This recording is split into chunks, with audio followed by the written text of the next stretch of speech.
वर्तमान काळ जर बघितला, खेडेगावापासून शहरापर्यंत, राजधानीपासून ते दुसऱ्या राजधानीपर्यंत, वैश्विक राजधानीपर्यंत जरी आपण अभ्यास केला ना, तर माणसं दुःखी म्हणून आढळतात. खूप छान पद्धतीने आहे का, पैसा एक प्रॉब्लेम आहे, ज्यांच्याकडे नाही त्याला आहे त्याच्याकडे दुसरं प्रॉब्लेम आहे. कारण की त्याच्याकडे जर तुमच्याकडे पैसा नाही तर पैसा ही समस्या आहे. ज्यांच्याकडे पैसा ही समस्या नाही त्यांच्याकडे सत्ता ही समस्या आहे. आणि ज्यांच्याकडे सत्ता आहे, पैसा आहे, त्यांच्याकडे आयुष्य शिल्लक नाही ही समस्या आहे. म्हातारपण आलेलं आहे, आतून संपूर्ण थकलेलं आहे, अंतःकरण दमलेलं आहे, शरीर थकलेलं आहे, सगळ्या गोष्टी उपयुक्त आहेत, तरीसुद्धा माणसाच्या अंतःकरणामध्ये कुठेतरी दुःख आहे. त्याचं मूळ कारण काय आहे आणि ती लाईफस्टाईल कशी असायला पाहिजे, जीवन कसं असायला पाहिजे, त्याचं आजच्या दिवशी मार्गदर्शन आहे. हीच व्हावी माझी, हे तुकोबारायांचा अभंग आहे. विठ्ठल विठ्ठल.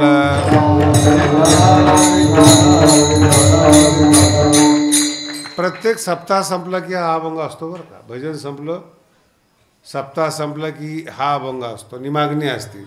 जवळपास वारकरी संप्रदायातल्या सगळ्या लोकांचा पाठ आहे. हीच व्हावी माझी. सगळीकडे अर्थाच्या बाबतीत थोडंसं दुर्लक्ष होतं, त्याचं आज आपण चिंतन करणार आहोत.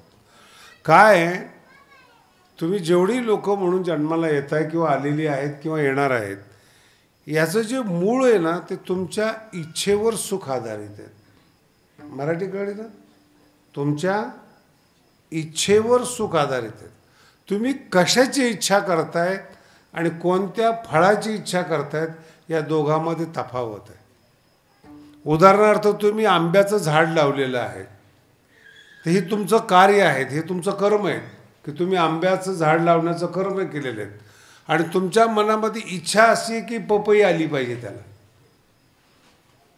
हेच वर्तमान काळातल्या शैक्षणिक माणसाचं जीवन आहे. एक कृती करतायत आणि दुसऱ्या फळाची इच्छा करतायत. कृती एक आहे, कृती हे अभ्यास चांगला आहे, सुशिक्षितपणा चांगला आहे, पण त्या सुशिक्षितपणाला आणि पैशाला येणारं फळ हे वेगळं आहे. आणि तुम्ही जी इच्छा करताय त्याचं फळ वेगळं आहे. एकदम साधं गणित आहे बरं का, फार मोठं गणित नाही आहेत, फक्त कळायला थोडा वेळ लागेल. विठ्ठल विठ्ठल. बाबळीचं झाड लावलेलं आहे तर आंब्याची वाट पाहतोय. शहाणपणा आहे का मूर्खपणा आहे? बोला ना, बोलत चला, टेन्शन नका घेऊ कीर्तनच. का की तुमचा मूर्खपणा मी तुम्हाला सांगतोय ना, लाजायचं काय. बावळ लावलेली आहेत आणि आंब्याची वाट पाहतोय. आता याच्या पुढचा टप्पा पहा. तुम्हाला पैसे पाहिजेत, बरोबर आहे, इच्छा सुखाची करतायत. तुम्हाला कधीतरी कल्पना केली का धनाबरोबर सुख आहे, असं कधी तुम्हाला सुखी माणूस सापडलाय का? याला म्हणतात प्रवाह. आई वडिलांनी शिकवलंय पैसा कमवला पाहिजेत, मित्रांनी शिकवलंय पैसा कमवला पाहिजे, पण पैशाच्या सानिध्यात सुख आहे का हे कोणी सांगितलं नाही तुम्हाला. याला गतानुगतिके लोक हा असं म्हणतात संस्कृतमध्ये. परंपरावादी लोक. परंपरावादी म्हणजे हे करत आलेलो आहेत. आपण हे पैसा का कमवायचा असं नाही, पण लग्न का करायचं याचंही निश्चित नाही, पण ही परंपरा आहेत. पैसे कमवले पाहिजेत, मुलं बाळं झाली पाहिजेत, सुख मिळेल का नाही याचा विचार नाही. सुखाचा विचार नाही कोठे. शब्द लक्षात ठेवा, सुखाचा विचार. सुख मिळणं फार लांबचा विषय बरं. मराठी अगदी बारकाईने ऐका, ग्रामीण भाग असला तरी ऐकायला तयार आहे तुम्ही. सुखाचा विचार नाही, सुख मिळणं, असणं, प्राप्त करणं, त्याचे साधना मार्ग हा फार लांबचा विषय. म्हणून काय होतं, तुम्ही ज्या रस्त्याने चाललेला आहात त्या रस्त्याला सुखाचा विचार नाही आहे. मग पहिल्यांदा तुम्हाला विचारपर व्हावं लागतं. इथून वारकरी संप्रदायाला सुरुवात होते. विठ्ठल विठ्ठल. क्षणोक्षणी विचार करावा असं तुकोबाराय म्हणतो, क्षणोक्षणी. आणि याचा अर्थ तुम्ही अजून ग्रामीण भागातले, तुम्हाला अजून माहीत नाही, तुम्ही तुमची विचारशक्तीच वापरत नाहीत म्हणून तुम्हाला जागा करण्यात. विचारशक्तीचा अर्थ कळाला का तुम्हाला? कोणाच्या पाया पडत असताना का पाया पडायचं? कोण आहे तो? त्यांनी जे सांगितलेलं आहे ते सत्य आहे का याचा विचार करा. काही सांगतील लोक उद्या, सत्य कशावरून मानायचं? आपलं कपडे बदलले, वेषांतर केलं, महात्म्याचं रूप आणलं आणि त्यांनी सांगितलं की अमक्या अमक्या ठिकाणी अमकं अमकं होतं, संपलं विषय. अभ्यास करून पहा तुम्ही. ऐकायचं कोणाचं? बरं, ज्याचं ऐकायचं त्याला त्याचा फायदा झाला का? काल माझ्याजवळ एक मनुष्य बसला होता आणि तो दुसऱ्या माणसाला सांगत होता वजन कसं कमी करायचं. आणि जो सांगत होता वजन कशी कमी करायचं त्याचं 110 किलो वजन. लक्षात आलं? आणि तो सांगतोय कुणाला? समोरच्याला. वजन कसं? तुम्ही हे, हा दृष्टांत नाही, हे वास्तव आहेत. कोणाचं ऐकताय तुम्ही? अज्ञानी लोकांचं ऐकताय का? मूर्ख लोकांचं ऐकताय का? तुम्ही कोणाला श्रेष्ठ मानता याच्यावर तुमचं सुख आहे. विठ्ठल विठ्ठल. ज्याला तुम्ही मोठं मानता तो त्याचा इफेक्ट तुमच्यावर पडतो. हिरोला मोठं मानलं त्याचा इफेक्ट तुमच्यावर पडतो. तुमचे केस विचित्र कापले जातात. कधी मी बघितलं नाही बरं का आयुष्यात असा भांग. एका साईडला कापलेलं, एका साईडला झोपके आलेले. तर मी एकाला विचारलं की ह्या साईडला मानेचा काही प्रॉब्लेम होतो का, वजन कमी केलं आहे? तर म्हणजे तसं नाही, फॅशन आहे. कोणी सुरू केली? त्याचं जे अनुकरण करतात तो सुखी आहे का याचा विचार करा. ज्याचं अनुकरण करताय त्याची मानसिक अवस्था काय, त्याची अंतःकरणाची अवस्था काय, त्याची बौद्धिक आणि विचारसरणी काय याचा पहिला अभ्यास करा. विठ्ठल विठ्ठल. पुढचा टप्पा आहे का? हा झाला आपल्या भागातला तरुण पोरांचा विषय. जे गावातली मोठी माणसं आहेत त्या प्रत्येकाचा नेता ठरलेला असतो. त्या नेत्याने काही करू पण तो त्याचा अनुयायी आहे, तो त्याचा उदो करणार. आता परिणाम पहा, तो दुखी झाला की तुम्ही दुखी, तो श्रीमंत झाला की तुम्ही श्रीमंत व्हाल याची गॅरंटी नाही. बरोबर आहे का? तुम्ही कोणाचं अनुकरण करताय त्याचा इफेक्ट तुमच्यावर पडतो. याच्यापेक्षा तुम्हाला ग्राम्य भागाचा दृष्टांत सांगतो. जे देवऋषी असतात ना, मला एकदा संबंध आला होता. त्याच्याकडे पाहिलं ना, नवीन भूताची कल्पना करायची गरज नाही, तोच भूत आहे साक्षात. त्याचा अवतार, त्याची दाढी, त्याचं ते फेटा बांधण्याची पद्धत, वागण्याची पद्धत. काही लोक गळ्यामध्ये ते हाडकं घेऊन फिरतात किंवा काय असं भीती दाखवण्याकरता फिरतात. त्यांनी मला विचारलं एक दिवशी, महाराज तुम्हाला भूत पाहायचं का? म्हणलं अजिबात नाही. भूतानी कुठे विचारायचं असतं का भूत बघायचं का म्हणून? तू असताना भूताची आवश्यकता काय? नाही महाराज माझ्याकडे रिद्धिसिद्धी, तुम्हाला काय पाहिजे ते देईल. म्हटलं तू का भिकारीस? याला म्हणतात विचार. जो देणारा आहे तुम्हाला, जो दावा करतो, तुमच्याकडून पैसे का घेतो? महालक्ष्मी यंत्र. मला तर कधी कधी ह्या टी व्हीवाल्याची एवढी दया येते. टी व्हीवर चर्चा चालली बरं का, डिबेट चालू आहेत. अंधश्रद्धा कशी, अंधश्रद्धा असू नये, दोन्ही डिबेट करतायत. श्रद्धा आणि अंधश्रद्धामध्ये काय, आणि ब्रेकमध्ये दाखवतात महालक्ष्मी यंत्र घ्या तुम्हाला पैसा मिळेल. कधी विसंगती शोधली तुम्ही? चर्चा काय आहे? अंधश्रद्धा. हे शिकलेली लोक आहेत आणि यांच्याच टी व्हीवर काय येतंय? महालक्ष्मी यंत्र, अमकं यंत्र, तमकं यंत्र, घरात ठेवा, पूर्व दिशेकडे तोंड करा, पैसा आल्याशिवाय राहत नाहीत. आणि चर्चा काय चालू आहे? अंधश्रद्धा नसली पाहिजेत. कोणाचं ऐकताय तुम्ही? तुमची विचारशक्ती बंद पाडणं. पुन्हा आहे का? तुमची विचारशक्ती बंद पाडणं याचं नाव आहे मार्केटिंग. विठ्ठल विठ्ठल. तुम्हाला सत्य सुचलंच नाही पाहिजे. आता दुसरा विचार आहे, दुसरा विचार आहे. भगवान बाबांनी तुमची जमीन घेतली का? बोला ना. तुम्हाला काही त्रास?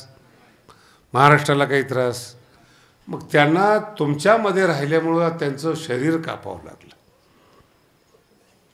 ज्ञानोबारायला त्रास झाला, तुकोबारायला त्रास झाला, यांनी तुमच्याशी संबंध नसताना तुम्ही यांना त्रास दिला का? हे खरं बोलत होते. आणि जे खोटं बोलून तुमचा वापर करत होते ते त्या काळात जिंकत होते. आजही तीच परिस्थिती. सत्य सांगणारा जो संत आहे ना त्याला डिमांडच नाहीत.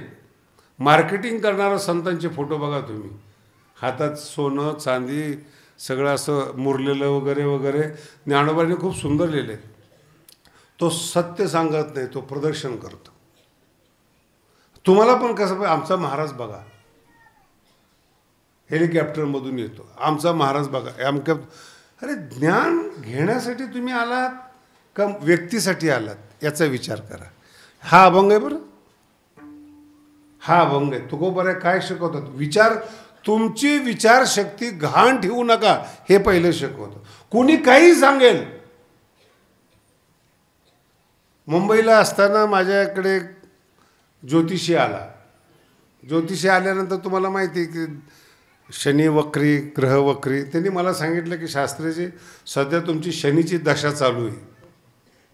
मला सांगितलं, म्हणलं चालू असेल काय त्याला, नाही ती तुम्हाला महापूजा करावी लागेल. म्हणलं मग काय होईल? मग शनीची दशा कमी होईल. म्हणलं मी आता सुखी, गुरुच्या सावलीमध्ये आहे. शनी वक्री होऊ नाही तर सरळ होऊ मला काही फरक पडत नाही. पुन्हा आहे का मला सांगा, संन्याशाचा शनी वक्र झाला काय आणि सरळ झाला काय? संसाराला जाळून जो परमार्थ करतोय त्याचं काय नुकसान होणार आहे?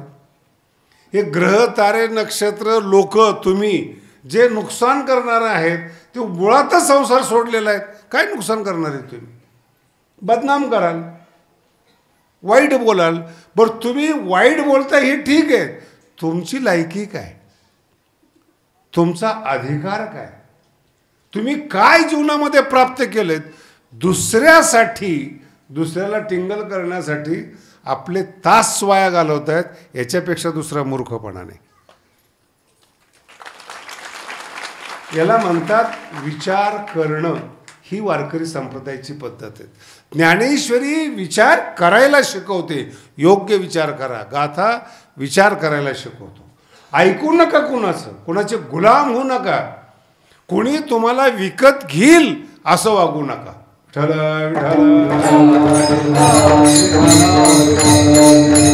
आणि हे तुम्हाला तुमची किंमत कळाली पाहिजे. म्हणून जगद्गुरु तुकोबाराय, ज्ञानोबाराय आठवण करून देतात, तुम्ही महान आहात. नर करणी करे सो नरका. एवढी ताकद तुमच्यामध्ये, तुम्ही गुलाम का होता? पण विचाराने तुम्ही बांधला गेलेला आहात, बंदिस्त झालात. विचार करण्याची कुवतच तुम्हाला उमलू दिली जात नाही. आणि त्याच्यासाठी हे परमार्थ आहेत. नाही तर वेगळा परमार्थ करण्याची गरज नाही तुम्हाला. जगद्गुरु तुकोबाराय म्हणतात संगतीमुळे वाईट परिणाम होतो. आईबाप शिकवतात पैसा कमवा, सुख कमवा असं नाही शिकवत. पैसा कमवल्यानंतर लग्न करा पण सुख कमवा असं नाही शिकवत. लग्नात सुख असले तर जळीत प्रकरण झाले असते का? आत्महत्या, पोलीस केस 492 वगैरे, काय 98 आहे बरं, मलाही माहीत नाही ते. पुन्हा म्हणताल बा शास्त्री चुकले, चुकणारच त्याच्यामध्ये. ह्याच्यात चुकलो म्हणून तर इकडं बरोबर येतोय का? जर लग्नामध्ये सुख आहे तर मग लग्न झालेले का दुखी, जे सांगणारे ते का दुखीत? अनुकरण कोणाचं करायचं हे फार महत्त्वाचा शब्द आहे. सकाळी 40 गावकडे कीर्तन होतं, त्यातला हा विषय थोडासा. याल तरी या रे लागे अवघे माझ्या मागे मागे. अनुकरण करायचंय ना, कोणाचं करायचंय? साधू संत ज्यांच्याकडे पाहिल्यानंतर समाधानी होतात ना त्यांचं अनुकरण करा. साधी गोष्ट आहे, एकदम सरळ आहे. आणि त्याच्यापेक्षा भारताची जी तरुण पिढी आहे ना इतकी व्हायला चालली, बघू वाटत नाही. तो बघू वाटत नाहीत महाराज. नोकरी लागलेली काय आणि न लागलेली काय दोन्ही व्हायला चाललेली. ज्यांना IT मध्ये नोकरी लागलेली आहेत त्यांचं आयुष्य बघा तुम्ही. त्यांना रोज पगार मिळतो पण तो पगार मिळालेला आनंदात खर्च करत नाही, शरीर खराब करण्यामध्ये खर्च करतात. व्यसन आहेत, झोप नाहीत, जेवण बरोबर नाहीत, व्यायाम नाहीत आणि पैसे येताना दिसत आहेत आणि तब्येत खराब होत चाललेली आहे. 35व्या वर्षी 40व्या वर्षी 60 वर्षाची माणसं दिसतात. काय आग लावायची त्या शिक्षणाला? ज्या वेळेस चमकायला पाहिजे त्या टायमाला चमक गेलेली असते. वापर केले आहेत लोकांनी, तारुण्य काढून घेतलं आहेत आणि तुम्हाला इतक्या सुविधा दिलेल्या आहेत. एक बाई होती आमच्याकडे आलेली, लग्न होत नव्हतं तिचं, 100 किलो वजन, किती पगार, 6 लाख रुपये महिना. आणि ही 20 वर्षापूर्वीची गोष्ट आहे. 20 वर्षापूर्वीचे किती आहेत? 6 लाख. मग मी त्या पोरीला म्हटलं बसू दे, थोडा वेळ बोलू दे. तिला वय काय म्हटलं? म्हणे 22 आहे. असं ठीक आहे. पण काय प्रकार झाला? म्हणे मी पहिली 60 किलोची होते म्हणे, पण 40 किलो 2 वर्षामध्ये वाढलं. म्हणलं कसं काय वाढलं?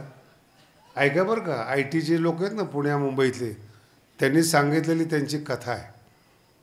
त्यांनी सांगितलं की आम्ही कल्पनेत जॉईन झालो आणि कंपनीने आम्हाला अधिकार दिले. रोज एका शहरामध्ये, कलकत्ता, मुंबई, चेन्नई, मीटिंग अटेंड करायच्या, 5 स्टारमध्ये राहणं आणि विमानाने फिरणं. 2 वर्षामध्ये 40 किलो वजन वाढलं. कळालं का तुम्हाला? 2. आता मला सांगा, सुरुवात ही गरीब घरातली पोरगी, अचानक तिला विमान मिळालं, अचानक 5 स्टारमध्ये राहणं मिळालं, आणि असं जेवण सजवलेलं असतं 5 स्टारमध्ये, प्रत्येक वस्तू खावीशी वाटते, इतकं सजवलेली असते, चव असते, पण चोथा असतो. कळालं का? कसदार ज्याला म्हणतो ना आपण, ते नाही. मग आता ते खाल्लं तुम्ही, मीटिंग अटेंड करताय, व्यायामाचं नावच नाही ना. मला एक सांगा, 2 वर्षामध्ये तुमचं वजन वाढलं, मुलं एवढा पगार असताना मुलं तुम्हाला नाकारतायत, कुणी तब्येत खराब केली? बोला ना. पैशाच्या मागे गेल्यामुळं शरीराची संपत्ती गेली. एक संपत्ती कमवण्याकरता दुसरी संपत्ती खलास केली. विठाला विठाला. ही परमार्थाची मुळे बरं का. तिने इच्छा केली मॅनेजर व्हावं, तिला सगळं मिळालं, पण दुःख बरोबर आलं. चूक कुठं झाली? इच्छेमध्ये चूक झाली. आणि आत्ता तर मी तर सकाळी बातमी ऐकली महाराज, कधी कधी मला कौतुक वाटतं. ही लाडकी बहीणची योजना आहे ना, पुरुषांनी 1,500 करता बाई व्हावं. बोला ना, ऐकली तुम्ही आजचीच बातमी? पुरुषांनी 1,500 करता काय झालं? त्या ह्यांना कुठं देव भेटणार आहे का? यांना कुठं आनंद भेटणार आहे? अहो, देशाला किती लुटताय तुम्ही. रस्ताही खाल्ला जातोय, देशही खाल्ला जातोय, कर्जही वाढलं जातं आहे, तुम्ही स्वतः देशावर प्रेम करत नाहीत. माझा मुद्दा आहे का खराब होतो? प्रत्येक व्यक्तीला ओढावंच वाटतं. ते कुठलीही योजना असो, कोणी काही असो, ही वासना चुकीची, ही इच्छा चुकीची. तुम्ही सुखी नाही म्हणून तुमच्या सहवासात राहणारी लोक दुखी आहेत. विठाला विठाला. फार फार अभंग सुंदर आहे एकदम. आणि तुम्ही जर ठरवलं, बघा पुढचा टप्पा अभंगाचा, तुम्ही जर ठरवलं, इच्छा बदलावी, बदलली जात नाही. माझ्यासमोर तरुण वर्ग बसलेला आहे. उद्या वाटलं की त्यांना नोकरी नाही लागत, जरा भगवानगडावर जाऊन आपण आध्यात्मिक शिक्षण घेऊ, नाही इच्छा होत. उलट म्हणतील, बाबा तुम्हाला काही कमी असले तर आम्हाला सांगा. ज्यांना नोकरी नाही ते पण म्हणतात, काय कमी असलं तर आम्हाला सांगा, पण आम्हाला बदलायला सांगू नका. नाही, नका बदलू, पण सुख मिळणार नाही, आनंद मिळ. मग तरुण पोरं आनंदी का असतात? याचं मूळ कारण फार सुंदर आहे. तारुण्यच आनंद देणार आहे. तारुण्यासाठी आनंदाची गरजच नाही. जोपर्यंत तरुणपणा आहे तेच आनंद आहे. लक्षात आलं का? तारुण्य अवस्थाच आनंदी आहेत. बघा तुम्ही, पाऊस पडला की पोरं कपडे काढून निघतात. म्हातारं बघा कुठं पडलेलं आहे, आणि ते म्हाताऱ्या बाया सांगतात नको जाऊ, पडसं होईल, होऊ दे. तारुण्य बोलते. काम करायचं असलं, भांडणं करायचे असले, जीवावर उदार असतात, त्याला तारुण्याचा मद मानतात. आणि त्या मदामुळं जेव्हा तुम्ही तुरुंगात जाता, जेव्हा तुम्ही चुकीच्या ठिकाणी जाता, जेव्हा एखादा रोग होतो, जेव्हा एखादं व्यसन लागतं, आणि तोपर्यंत तरुण पण निघून गेलेलं असतं, उर्वरित आयुष्य केवळ आणि केवळ तरुणपणात चुका केलेल्या भोगण्यासाठी आयुष्य आहे. मराठी कळाली का तुम्हाला? तरुणपणात केलेल्या चुका भोगण्यासाठी पुढचं आयुष्य आहे. विठाला विठाला. तुम्ही म्हणाल माझं परमार्थाचं काय वेगळं आहे? परमार्थाचं इतकं वेगळं आहे महाराज. पहिल्यांदा दुःख होतं तरुणपणामध्ये. तरुणपणाचा परमार्थात आलं ना, पहिल्यांदा दुःख व्हायचं. माझी तर अशी अवस्था असायची, 55-60 किलो वजन होतं अभ्यास करून करून. 90-91च्या गोष्टी आहेत. एखाद्या गावात कीर्तनाला गेलं ना, ते सगळे दुःखी व्हायचे मला पाहून. तुम्ही कीर्तनकार का? इथून टिंगल सुरुवात. 90-91ची गोष्ट आहे. म्हणलं हो मी कीर्तनकार. आता ज्यांनी कीर्तन ठेवले तो जरा कुठंतरी कामात अडकलेला असायचा, बोलतच नसायचे. आता आजच्या कीर्तनाची वाट लागली म्हणायची. अगोदरच पाहिल्या ठरवतात. आणि हा जीवनातला सगळ्यात मोठा धोका आहे. अनुभव घ्या आणि मग ठरवा. असं ठरवू नका. मी काही बोलत नसायचं थांबा. मग ते ज्यांनी कीर्तन ऐकलेलं, तारीख घेतलेली असायची, ते यायचे. कीर्तन झालं ना तर गाव मागं लागायचं तारखा पाहिजे म्हणून.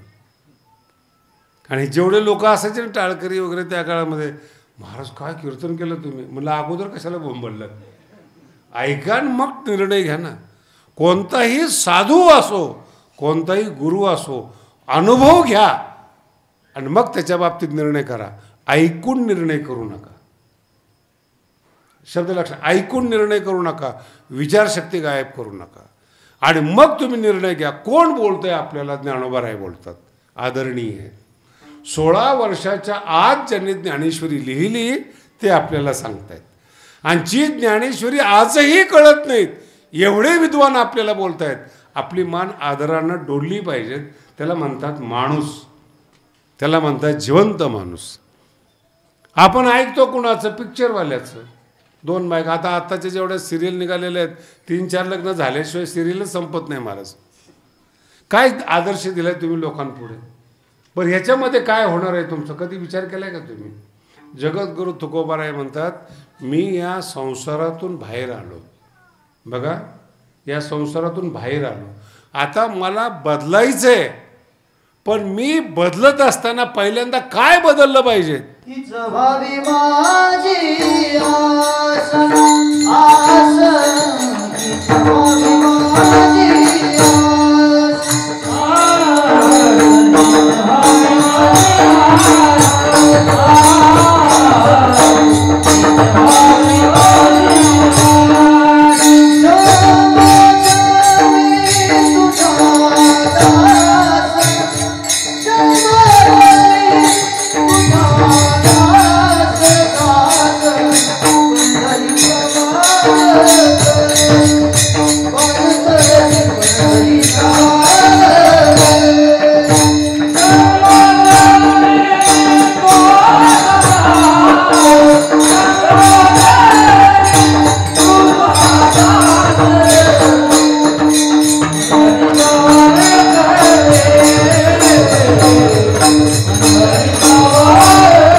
एकच तुकडा इतका सुंदर आहे या अभंगाचा. पुढचा अभंगापेक्षा पहिल्या डोक्यात बसवा. हीच व्हावी माझी आस. आस म्हणजे आशा. आशा म्हणजे इच्छा. हीच इच्छा व्हावी. आहे नाही. अभंगातलं वैशिष्ट्य सगळ्यात मोठं हे आहे नाही आहे. भगवंता माझ्याकडून माझी इच्छा बदलत नाही आहेत. मला आशा बदलवता येत नाही, कारण की वाईट माणसाच्या संगतीमध्ये इच्छा 1 सेकंदासाठी बदलते आणि पुन्हा फिरते. माझ्यात ताकद कमी. जगद्गुरु तुकोबाराय म्हणतात, म्हणून देवा तू मला दान दे, तू माझ्यावर कृपा कर आणि माझ्या इच्छेला बदल. हीच व्हावी. आहे नाही. अभंग कसा आहे? हीच व्हावी. ही आस असायला हवी. विठाला विठाला आहे नाहीये असायला हे अवघड आहे बाबा. सगळ्याला वाटतं असायला हवी पण होत नाही. विद्वान व्हायला असायला होत नाही. परीक्षात पास असायला होत नाहीत. जी माणसं कॉप्या करून पास करतात ते काय भारताचं भविष्य दुरुस्त करणार आहेत? शिकवतच नाही कारण की त्यांना शिकवलेलं नाही. माझं मत असं ज्यांच्याकडे पैसा आहे ना त्यांनी शिक्षणाच्या भानगडीत पडू नये. व्यापार करावा आणि आपली पुढची परंपरा चालवावी. नाही शिक्षण क्षेत्रामध्ये येतात काहीच माहीत नसतं त्यांना. मोठ्याची मुलं आहेत श्रीमंताची मुलं आहेत. अरे तुम्ही कोणी असा मेहनतीशिवाय पर्याय नाही.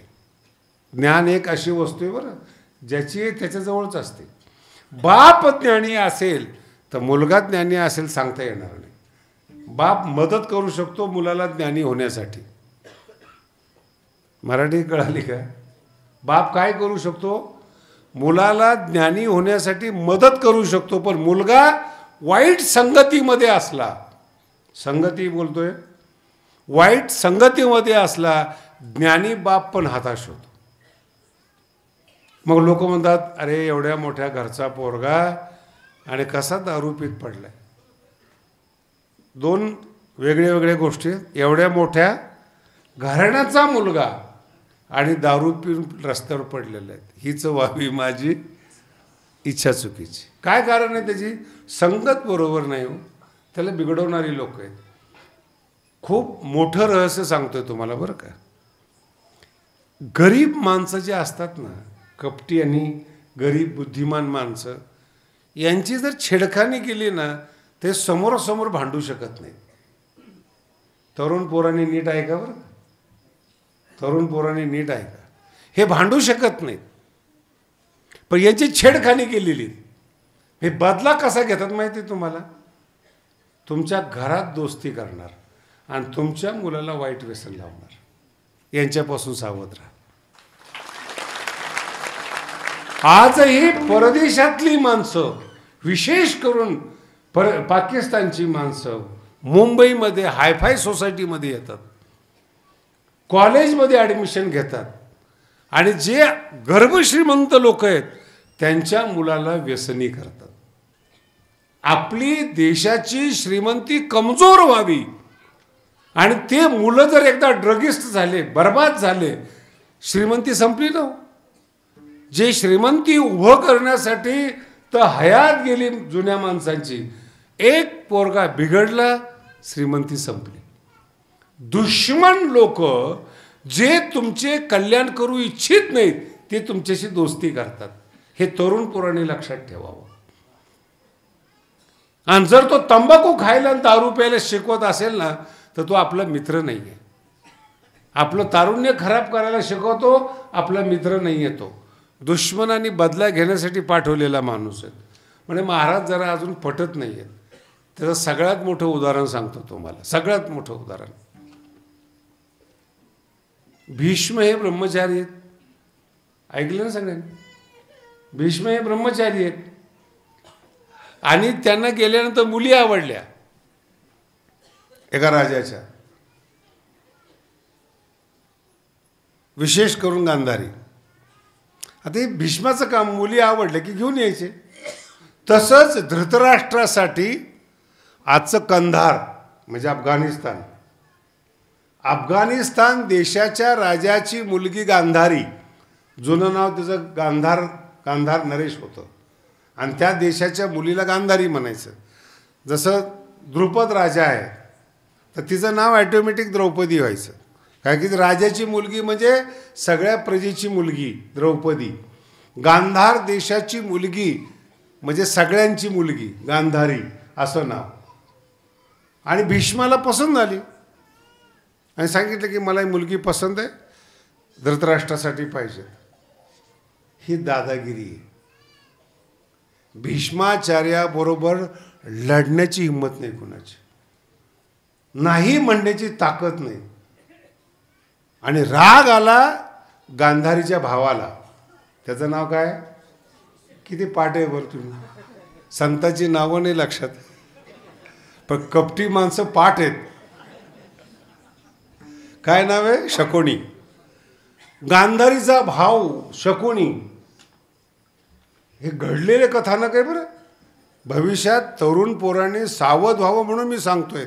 जे वयोवृद्ध असतील ना त्यांनी सावध व्हावं म्हणून सांगतो. आपली मुलं दुश्मनाच्या मुलाच्या संगतीत आहेत का नाही चेक करा. आपली पिढी, तुम्ही पैसे कमवण्याच्या नादात राहाल आणि इकडे पोरं दुश्मन बदलून टाकतील, बापाच्या विरोधात करतील, आणि मग बदला घेता येत नाही, बोलता येत नाही. आता हे दोन प्रकार आहेत बरं का. अखंड हिंदुस्थानचा राजा आणि त्याचं मांडलिक राज्य गांधार, केंद्र सरकार आणि राज्य सरकार. आता राज्य सरकार काय बोलणार, वरून फतवा निघाला. त्यात मेन माणूस दिली मुलगी गांधारी. गांधारीला जेव्हा कळालं की माझा नवरा आंधळा आहे, 3 डोळ्याला पट्टी बांधली. मी ते सांगत नाही. आता गांधार देश असताना, राजाचा मुलगा शकुनी असताना तो भारतात कशाला आला? कधी विचार केला का तुम्ही या गोष्टी? बहिणीच्या घरात राहण्यासाठी का आला?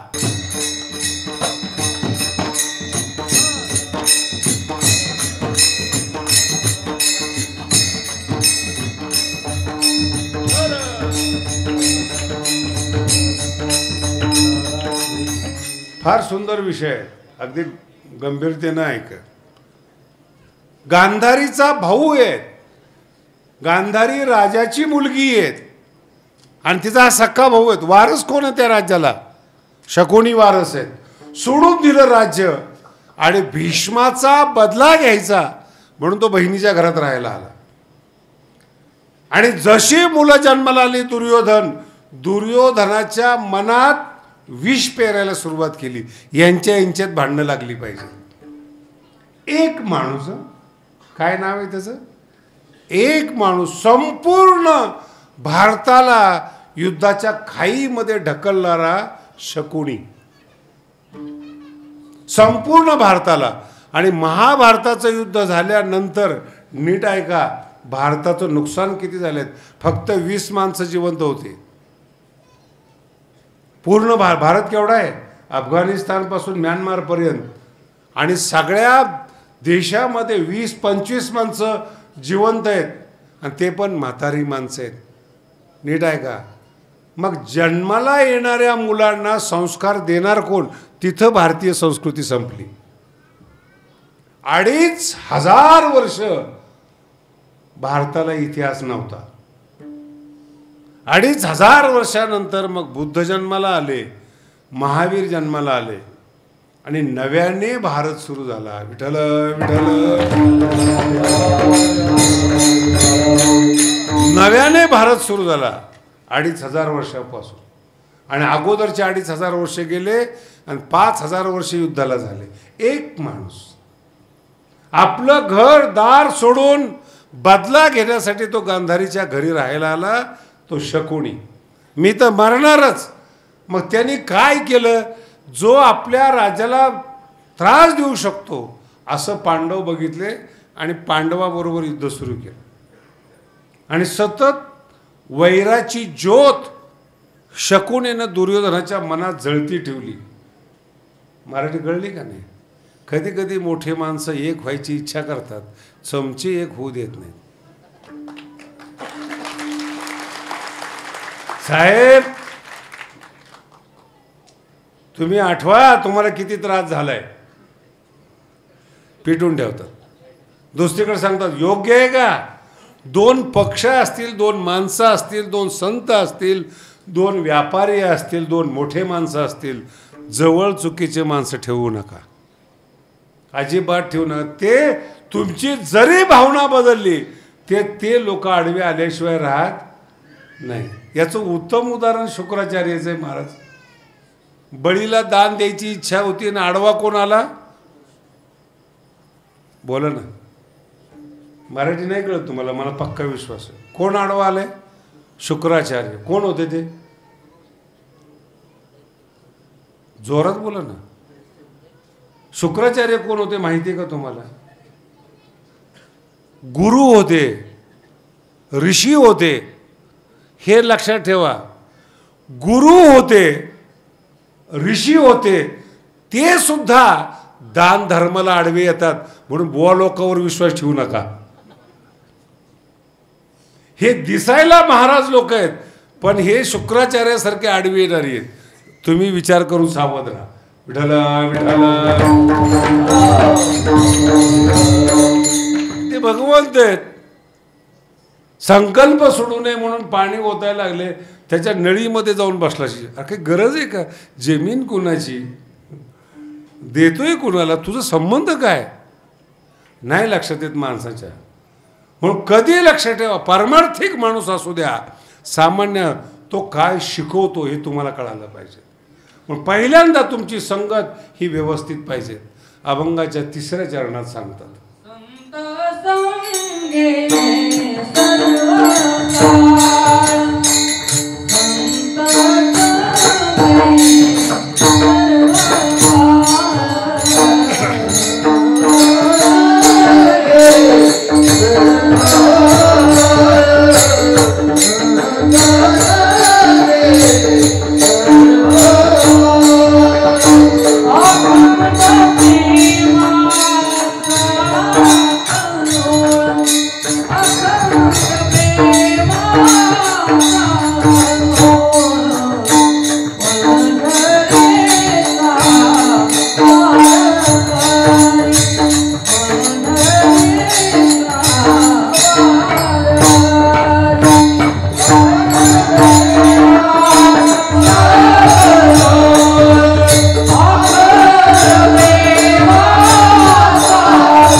बलवान करणारा संघ पाहिजे. पैलवान व्हायचे आहेत, मग 4 मित्रांना पैलवानकीची आवड पाहिजे. अरे वा, चांगले, आपण 4 मिळून व्यायाम करू, याला म्हणतात संत संघ. एका विचाराची संगती. आपण 4 जण एकत्रित आलो होतो, आपल्याला UPSC क्रॅक करायचे. ग्रुप संत संघ. संत संघाचा अर्थ असा नाही की माळ घालून फिरणं असं नाही. तुमच्या विचाराचा ग्रुप तयार करा, जी तुमची इच्छेला बळकट करेल. हा फार महत्त्वाचा व्यापार करायचा आहे. 4 माणसांनी एकत्र आलं पाहिजे. चला आम्ही तुला मदत करतो, सगळे मिळून व्यापार करू. अशी भारताची परिस्थिती नाही आहे, पण अभंगाचा अर्थ सांगतोय मी. तुम्ही ठरवा. मी ते मंदिर बांधायचं ठरवलं माऊलीचं, आणि खूप सोपं गणित आहे बरं का. आता 9x9चा दगड असतो, मग 3x3 जर बांधायचं असेल तर 27 दगडं लागतात. आणि त्याचा अर्थ असा होतो की 27 ठिकाणी जॉईंट येतो. जुने जे तुमचे वाडे आहेत ना, त्याचे दगड चांगले आहेत, पण त्याचे बीच मधलं जे मटेरियल असतं ना, बाइंडिंग मटेरियल म्हणतात त्याला, ते निखळल्यामुळं, ते माती गेल्यामुळं दगडं पडतात. नाही तर दगडांना लाख वर्षसुद्धा काही होऊ शकत नाही, दगड येते. मग वाडा का पडतो? कारण की ते मधलं जे धरून ठेवणारं मटेरियल आहे, बाइंडिंग मटेरियल निघून जातं. मग जितकं मोठा दगड असेल, बाइंडिंग मटेरियल तितकं कमी लागतं, आयुष्य तेवढं वाढतं. पंढरपूरचं जे मंदिर आहे त्याला 1200 वर्ष झालेत. 1200 किंवा 1300, किती, 11व्या शताब्दीतलं मंदिर आहे. 1300 वर्ष झाले, अजून काही झाले का? त्याच्यापेक्षा डबल भगवानगडाचा दगड आहेत, किती वर्ष टिकेल? कधी कल्पना करून पहा. पण माझा मुद्दा समजून घ्या. मग मी चर्चा केली की बाई 27 दगडं बसवण्यापेक्षा 1 दगड बसवू. आमचे आर्किटेक्ट म्हणले लय भारी, अतिशय सुंदर महाराज. जितका जॉईंट कमी तितकं मंदिराचं आयुष्य मोठं. आमचं ठरलं 1च दगड बसवायचा 3x3चा, आणि आलो आम्ही. भगवानगडावर चर्चा झाली आमच्या महाराज लोकात असं असं ठरलं 3x3चा. जेवढे माझ्या जवळचे होते ना, आणणार कुठून? अरे तुला काय टेन्शन आहे का? मन तर मी ना, तू नसताना म्हणतं का समजतो? आणि हे असे पाळू नये जवळ बरं का. टेन्शन, कुठून आणणार दगड? अरे बघू ना म्हटलं. बघू, पण कसं आहे, शब्द देताना विचार करा. म्हणलं तू गप ना. भगवंताने पृथ्वी निर्माण केली आहे, ज्ञानोबारायचं मंदिर बांधतोय आपण, माऊली सोय करतील ना, नाही तरी पण व्यवहार कळला पाहिजे ना. म्हणजे मला सांगतात आणि जवळ कोणाचे आहेत, आमच्याच तुकड्यावर जगायचं आणि आम्हाला शहाणपणा शिकवायचं, ही जात आपल्याजवळ नको आहे, हे लक्षात ठेवा. दुसरे आले, त्याला सहन झालं नाही, त्यांनी दुसऱ्याला सांगितलं, तिसऱ्याला सांगितलं, 4 जण एकत्र आल्या, महाराज तुमचा निर्णय बरोबर नाही. 4 जण मिळून, पहिल्यांदा एकाने सांगितलं, नंतर पुन्हा 4. काय महाराज, हे काही पद्धत आहे का? 4 जणांनी तेच. मी म्हणलं नाही, मी माझं बघून घेईल. पुन्हा ते एका गावात गेले, त्यांनी सांगितलं महाराजांचं फार चुकतंय, त्यांनी फार चुकीचा निर्णय घेतलाय. पुन्हा 100 माणसं आले. माझी मराठी कळल्यावर काय राहिले महाराज, पुन्हा किती आले, महाराज मंदिर बांधा, भव्य बांधा, पण ती आग्रह करू नका की 3x3चा दगड असला पाहिजे. कुठलाही मनुष्य आहे ना, अशी माणसं भेटत गेले ना, क्रॅक होतो तो. हे तुमचं जीवन आहे. एक माणूस भेटतो, हे चुकीचं करतोयस, दुसरा भेटतो, 4 भेटतात, 5 भेटतात, तुमचा जो दृढनिश्चय असतो ना, तो खुंटा हलवतात ती लोक. हे तुझी काही ताकद आहे रे. पहिल्यांदा एखाद्याला MPSC करायची, UPSC करायची, आपण गडावर MPSC चालू केली, 3 वर्षात 19 मुलं लागलीत. बसलेला डिवाइस मी बरं का, नाही तर उगं त्याच्याकडे पाहून तुम्हाला काहीतरी टेन्शन यायचं. गडावरच आहेत डिवाइस पी, 19 विद्यार्थी लागलेले आहेत. सुरुवातीला सांगणारी लोक टेन्शनमध्ये. तसं तुम्ही तुमच्या जीवनात अभ्यास करा, तुम्हाला जे व्हायचं आहे ना ते पक्क करा. किती लोक झोंबू द्या तुम्हाला, 2 सुरुवातीला 1 सांगणार, नंतर 2 सांगणार, 4-5 जण, हे काय, याची काय लायकी काय MPSC क्रॅक करायची. तुमच्या दृढनिश्चयाला, तुमच्या धैर्याला ढासळवणारी संगती तुमची, राहू नका त्या संगतीमध्ये. म्हणून संत संगे, तुमच्या इच्छेला मजबूत करणाऱ्या संगतीमध्ये राहा. तुमची जी झालेली इच्छा आहे तिला जोपासणारी माणसं पाहिजेत. त्याला बायको म्हणतात बरं.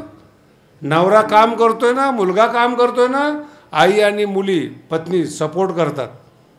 मग कधी कोणत्याही मोठ्या माणसाची मुलाखत आहे का, कोणत्याही, त्याचं पहिलं वाक्य आहे, घरातून सपोर्ट होता. नवीन प्रयोग आहेत, नवीन प्रयोग करतोय, पण मला घरातून सपोर्ट होता. घरातून विरोध झाला तर तो का माणूस खचला जातो. तो पहिला टप्पा. इथून पुढे तरुण पोरांनी लक्षात ठेवा, धैर्य गाळणाऱ्या माणसाच्या सोबत नका राहू. तुम्ही आता आपली ज्ञानेश्वरी आली बरं का, काल 4था अध्याय आलाय. मोबाईलमध्ये ज्ञानेश्वरी वाचा. मी रोज 4 तास ज्ञानेश्वरी लिहितोय. मोबाईलमध्ये ज्ञानेश्वरी. 2ऱ्या अध्यायामध्ये कृष्णाचे शब्द आहेत. अर्जुन जेव्हा घाबरला ना युद्धाला, तो म्हणला मला युद्ध करायचं नाही. भगवंताचे पहिले वाक्य 2ऱ्या अध्यायातल्या घरी गेल्यानंतर ओव्या वाचा, आणि त्यातलीच एक ओवी बाबासाहेब आंबेडकरांनी आपल्या पहिल्या मुखपृष्ठावर लिहिलेली. त्याचं नाव ज्ञानेश्वर महाराज आहे. ढला ढला काय लिहिलंय, सांडी हे मूर्खपण, उठी घे धनुष्यबाण. 2री ओवी सांगतो जी मुखपृष्ठावर लिहिलेली आहेत. हृदयाचे ढिलेपण हे तर निकेयसी नव्हे कारण. अर्जुना, हृदयाचं ढिलपण हे संग्रामामध्ये पतन होणार आहेत, हे आपल्यासारख्याला योग्य नाहीत. म्हणून गीता जगात प्रसिद्ध झाली. धैर्य देणारी संगती पाहिजे, आपल्या इच्छेला जोपासणारी संगती पाहिजेत, आपल्याला मोठं करणारा सपोर्ट पाहिजेत. नाही झालं ना मग लगेच खच. शकुनी जीवनात नसावे, महाभारत घडल्याशिवाय राहत नाही. ते त्याचं राज्य सोडून दिलं त्यांनी आणि इथं कुरापती करत बसला. अशी माणसं घरात ठेवू नका. तुम्हाला दया येते, गरिबाचं पोरग आहेत, पण पार काडी लावून घर खराब करतं. नका करू असं. म्हणून एक पहिली गोष्ट, आपल्याला प्रोत्साहन देणारी कंपनी पाहिजे. 2री जी मनात इच्छा आली तिला मजबूत करणारी पाहिजेत. आता तुकोबाराला गावातून काढून दिलेले, सगळ्या लोकांनी विरोध केलेला आहे. आता त्यांना कोण साथ देणार आहेत? मग भगवंताला ते प्रार्थना करतात, देवा हीच व्हावी माझी. मला माणसं साथ देत नाहीत, लोक साथ देत नाहीत, लोकांनी त्रास देऊन गावाच्या बाहेर काढलेत, पण माझी इच्छा बदलली. म्हणून देवा, माझ्या इच्छेला संसाराच्या इच्छेत बदलू नकोस. हीच शब्द फार महत्त्वाचा, सकारात्मक आहे. दुसरं नको, हीच व्हावी आहे नाही, व्हावी माझी आस. माझी इच्छा कायम हीच झाली पाहिजे, तुझ्या चरणाजवळ मी राहिलो पाहिजे. विठ्ठल विठ्ठल. म्हणून जपा संगतीला, संगतीला जपा. आणि जितकं तुम्ही संगतीला जपाल ना, तितकं तुम्ही मोठे व्हाल. हे मधले जे 2 प्रमाण आहे ना, ते मागणीचा आकार आहे. पंढरीचा वारकरी हीच व्हावी माझी आस किंवा चंद्रभागे स्नान. याच्यापेक्षा महत्त्वाचा शब्द आहेत इच्छा होणं. हीच व्हावी, ही इच्छा. तुम्हाला इच्छाच होत नाही आणि झाली ना, तर जवळची मित्रमंडळी एका मिनिटात बात करून टाक, जाऊ दे रे. आता श्रावण चालू आहे, बऱ्याच लोकांनी पाळलेलं आहे,